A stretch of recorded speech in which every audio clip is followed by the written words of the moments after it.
नमस्कार, माझं नाव दीप्ती जोशी.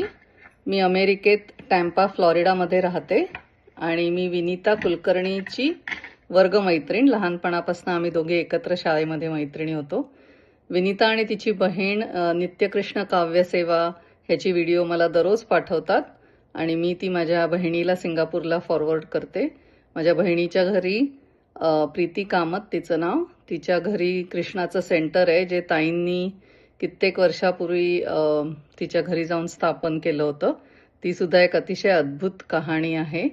परंतु आम्ही दोघीही श्रीकृष्णाच्या भक्त आहोत आणि विनीता आणि तिची बहीण जो हा उपक्रम करतायत तो अतिशय स्तुतिप्रिय आहे. कारण 2000 एपिसोड्स करायचे, त्यासाठी लागणारी मेहनत, काव्यरचना करणं, म्युझिक देणं, त्याच्यासाठी लागणारे फोटोज जमा करणं, अगदी योग्य फोटो जमा करणं आणि एकत्र व्हिडिओ बनवून पाठवणं हे खूप कौतुकास्पद आहे.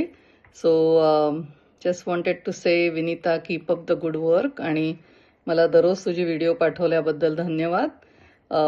कृष्णाचे बरेच अनुभव मला आलेले आहेत आणि वारंवार असं सिद्ध झालेलं आहे की माझ्या घरामध्ये त्याचा वास आहे.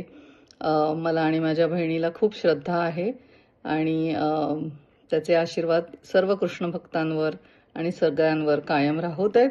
आणि thank you so much again Vinita for including me in this video.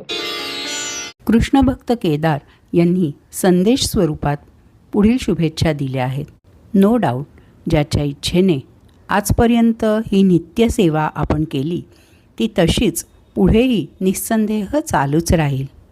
ओम नमो भगवते वासुदेवाय. कृष्णभक्त निशा यांनी संदेश पाठवला आहे की मेधाताई, हार्दिक अभिनंदन. अशीच तुमची सेवा चालू राहावी, त्यासाठी खूप खूप शुभेच्छा.